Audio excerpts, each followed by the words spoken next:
Juan Kapitulo 6, versikulo 35. Si Jesus miingon kanila, "Ako mao ang pan nga naghatag sa kinabuhi. Ang muari kanako dili nagayod gutomon, ug ang mutuo kanako dili nagayod uhawon." Pan sa kinabuhi. Maglikon unta sa mong pagtuo, ug gagaka kami sa pagtuman sa imong mahal nga kasuguan. Ginumanaan kaninyo Santos nga Ebanghelyo sa mala ni San Lucas.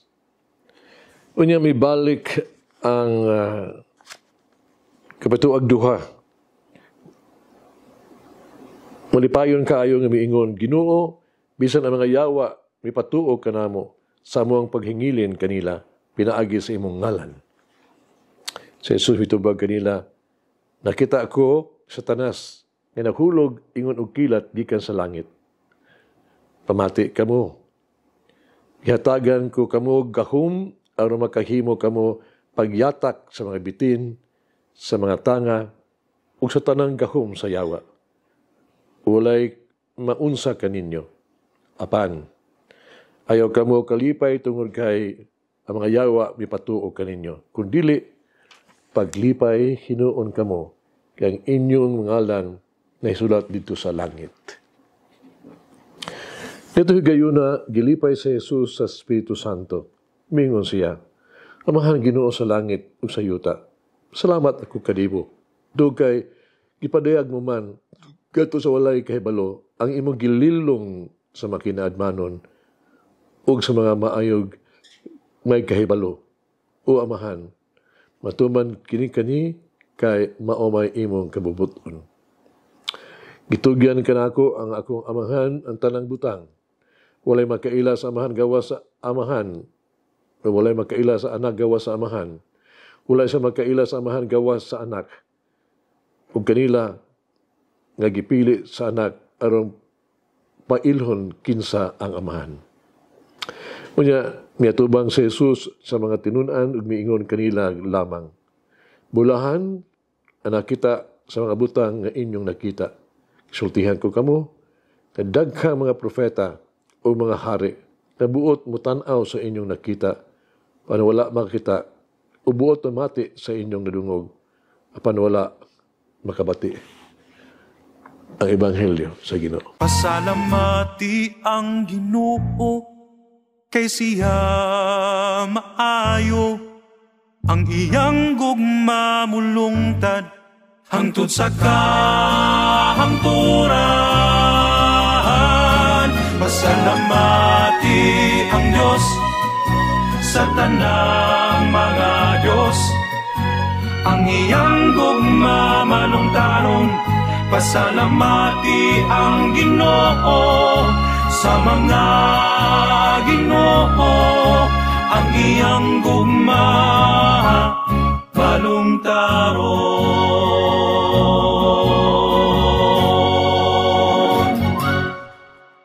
Ang mga theologians, no? Ang mga mistiko, mga matutudlo spiritual teachers sa spiritual life, o mga santo sa tibuok kalibutan from eternity, no? Tanang panahon na nagkahiusa sa kabutang, nakita yun, wala makaila sa Diyos. O dili kita makatugkad sa diwa yun, mahitungod sa Ginoo. Si Tomas Aquinas, year 1225 to 1274, bantugang Katoliko na theologian, miingon misaysay, doon na kini pahayag sumala sa iyang libros Soma Theologica. Kung paninining kinabuhi ang ato ang mga hunahuna, di makasabot kung unsa ang Dios, di asan kaugalingon. Bisan unsa nga pamaagi ato ang panghunahuna mahitungod kaniya, may usa ka paagi sa kapakyasan lamang sa pagsabot kaniya. Yung nga siya maogyod gayon. Sa pagbasa sa Ebanghelyo karong adlaw, atong madungog si Jesus nga namulong sa usa ka pahayag nga nagsugod sama sa ingon una nga wala makaila, no? Pag matuod nga wala makaila kinsa ang amahan. Sa pagsulti ni ini si Jesus hingpit nga nahiuyon sa tanang mga dagkong reliyoso nga ang hunahuna sa ilang hunahuna sa kasaysayan. Inoon nagpadayon siya sa pagdugang o dunay kwalifikasyon sa ipagpahayag nga dili katuhuan o way importansya. Kidugang niya ang musunod nga kwalifikasyon, gawas sa anak o kang bisan kinsa nga gusto sa anak nga ipadayag siya ang amahan. Kini mga pulo nga nagbukas sa walay kinutuban nga panlantaw. Kinagpasabot ng Diyos dili na usa ka misteryo, enigma, usa ka blanco nga bungbong, no? Usa ka pultahan nga sirado. Si Jesus ang ato ang tubag sa misteryo. Ang pultahan sa bungbong, no? Ang Yahweh sa sirado nga pultahan. Pinaagi kaniya, kita nakaila na sa Dios. Kanya lamang ang napakita kung unsa kadako ang pribilehiyo o grasya kita nahimong Kristohanon. Kita nakaila sa Dios, gikan Diod, no? Sa sulod sa Dios. Ingnon ta, dili ikatingala nga si Jesus diha-diha human sa iyang dakong deklarasyon, milingi sa iyang mga tinunag miingon, uy bulahan ang inyong mga mata, kinakita sila, ang inyong mga dunggang kinakadungog man sila. Ning adlaw asagi sa ulog simbahan ang kapistahan ni San Faustina Kowalski, the Secretary of Divine Mercy. Niadtong tuig 1905 na pagkahimugso niya nataw siya sa usa ka kapus nga banay. Niadtong 1928 misulod siya sa Congregation of Sisters of Lady of Mercy sa Poland. Tugkay siya adunay tulo lamang ka tuig nga edukasyon, no? Grade 3 lang siya. Ang iyang pagserbisyo sa kumbento limitado lamang sa pinakaubos gyud kabuluhaton sa mas kusina, sa tanaman. Sa ingon magbalantay sama sa portira, no? Sa pultahan. Netong Pebrero 22, 1931, si Jesus nagpakita kaniya. Mihatag kaniya talagsaong mensahe alang sa tanang katawhan. Sultihan siya niya kita, siya ginagpadayag ni Faustina. Sa kahilo mitutok po pa niya, ako pag-ayo sa Ginoo. Ako ang kalag, mibati o kahadlok, apan usab, dunay grabe nga kalipay. So wala madugay si Jesus mingon kanako, pagdibuho o usa kalarawan, sumala sa sumbanan nga akong makita, nga imong makita, uban sa inscription. Jesus, ako nagsalig kanimo. Jesus, I trust in you.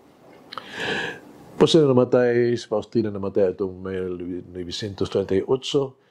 Kinunay siya, nasanto siya sa 2000 ni Pope John Paul II. Karon milyon-milyon nang nagsunod sa mensahe gikan sa kang Jesus mahitungod sa iyang divine mercy. Magampo ta Ginoong Hesukristo, ikaw ang dakong mananambal. Palihog ayohang ako ang lawas, hunahuna og spirito. Palihog luwas sa ako gikan sa tanang walay pulos ng kabalaka, physical mga pag-antos. Ikapa ako sa imong mga kamot, kamakaayo. Tuguti ako, masinati, ang kalipay nga daw hinigugma nimo. Nagsali ko kanimo, Ginoo, diha kanimo lamang. Amen. Mama Mary, open my heart to receive the gift of true joy in the Holy Spirit. Malangin ang Diyos magagahom sa tanan, Amahan, Anak, Espiritu Santo. Amen. May the Lord of the divine mercy bless us all, heal us from all diseases and suffering. Ayun unta niya kita, tanang mga sakit na sa lawas o sa kalag, body and soul. In the name of the Father, the Son, and of the Holy Spirit. Jesus, I trust in you. Amen.